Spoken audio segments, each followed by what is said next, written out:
just bumped into the Mashaba female. The impala's not too far away from her, probably about 100 meters off in that direction behind me. She has just dropped low down to the ground, looked like she's stalking. The impalas certainly haven't seen her just yet. So I think let's wait it out and see if anything comes of it.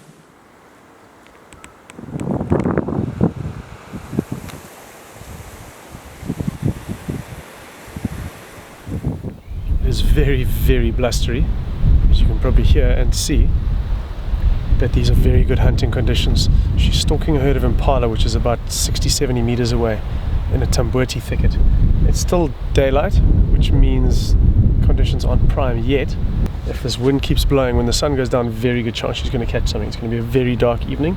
The moon's only coming up late, and it's heading towards new moon. But she might even catch something while it's still light. So we're giving her space. We're trying to stay away from the impala because they get very spooked in these kind of conditions. Because they can't hear anything coming. The bushes all moving. They can't spot something. The smells are all confused. But yeah, we're just trying to stay off to the side to let her stalk with an open path.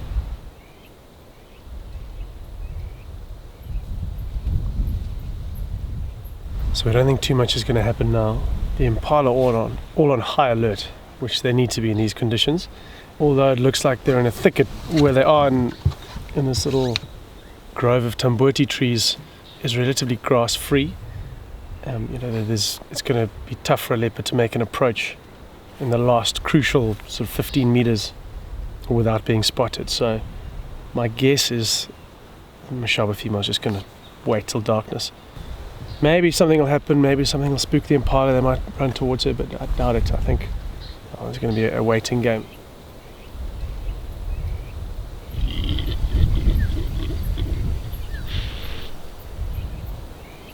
Okay, well the herd ran off, and the Mashaba female ran after them. Guy lost sight of her.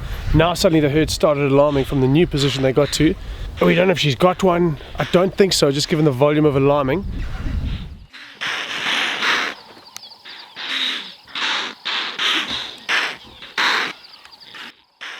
She's made a kill. She's right here.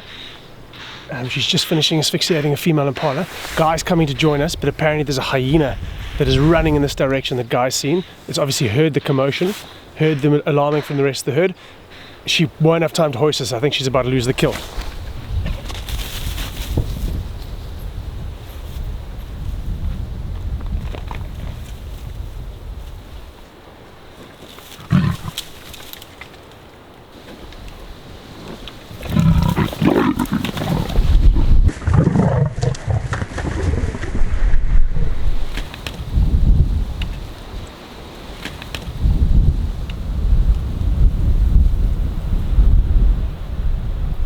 Okay, well that was a fairly eventful evening. I mean, the Mashaba female hadn't even properly killed the impala yet, and the kill was lost. So that's the circle of life and death in the African bush. And this hyena, he's pretty wary itself. If it heard the commotion and could be brought in, who's to say that other hyenas won't do the same? Lions might come running in, especially now that the carcass is open, the smell of blood is in the air. So this was high drama. Sometimes leopards, after they've been robbed by hyenas, they'll stay nearby, just keeping watch, just in case they have a chance to run in, grab something back, and run up a tree with it.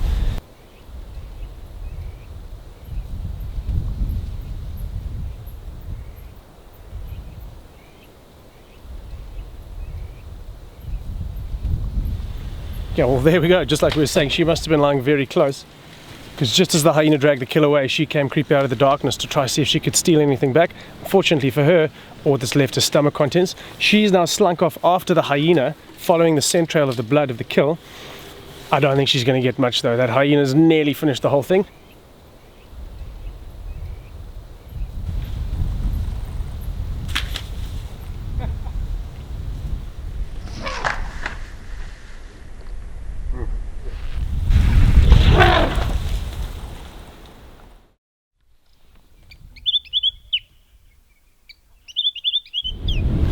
Okay, so a pack of wild dogs has just been found very early in the morning. They've apparently already had a kill robbed by hyenas. One of the guys is with them up ahead of us.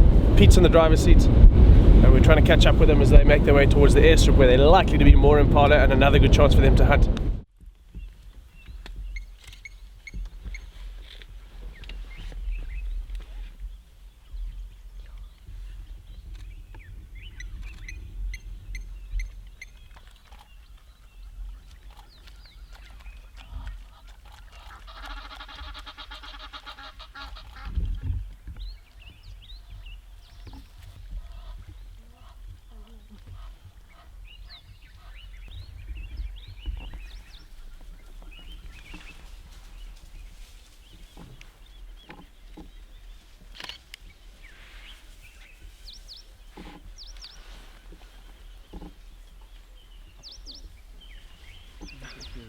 So these dogs are absolutely covered in blood, which means they killed something this morning, some unfortunate impala or maybe an impala or bushbuck. They were close to the river when they were found, but apparently they had the kill robbed by hyenas, as they often do.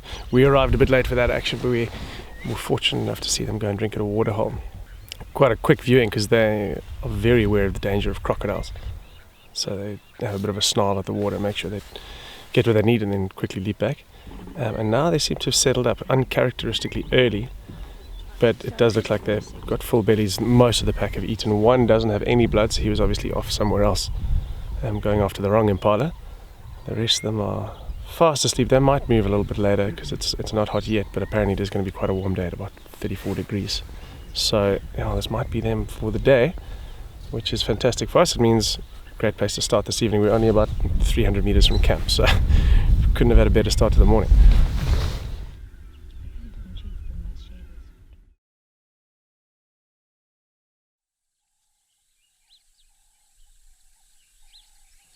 This morning we've spent some good time with this beautiful big journey of giraffe and a dazzle of zebra. They've all been together moving around in this open grassland. I mean, often a lot of people come to Africa for the big five, and when they get here they are completely overwhelmed by everything else that there is to see, and zebra and giraffe are no exception. I think it's just something about the tallest land mammal, and which is the giraffe obviously, and the interesting looking zebra with their unique stripes, and to see both animals, both species together, you can't help but stop and just take it all in and have a look.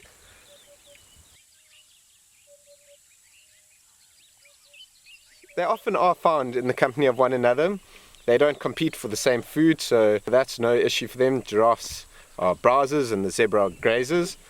And then there's a theory that suggests that their senses complement one another. The giraffe being so tall, they can see further and wider, and the zebra have a better sense of smell, and combined they might be able to detect the presence of a predator a lot quicker. But either way, it's just quite something to watch them moving together. We're going to head off now and leave them be. It's been very cool just to spend some good quality time with zebra and giraffe. The mission this morning had been to try and find some lions, and I just heard impala start going ballistic. And they'll only alarm call like that if one of them has been caught. So I came across as quickly as I could and found a female leopard with an impala kill. She was trying to feed very, very quickly.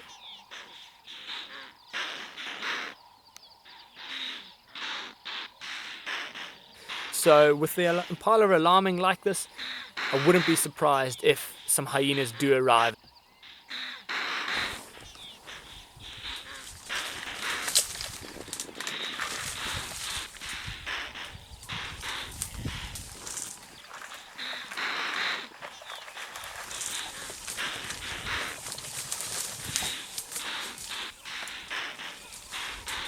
She tried to run up into the tree with it, but a few of the branches got in her way, so the hyena managed to steal the kill.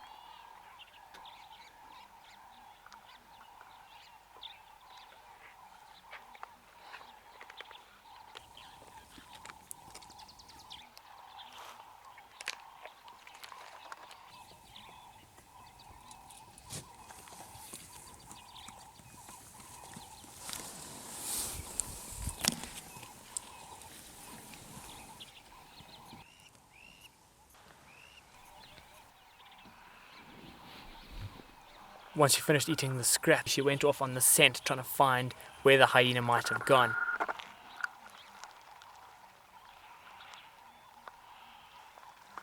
She's a very small leopard, so it's quite a brave strategy that she's gone for here.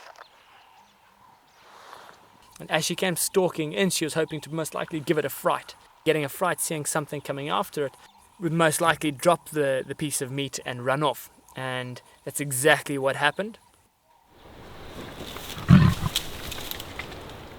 But the leopard ran straight past it. The hyena then stopped running away, turned around and has come back.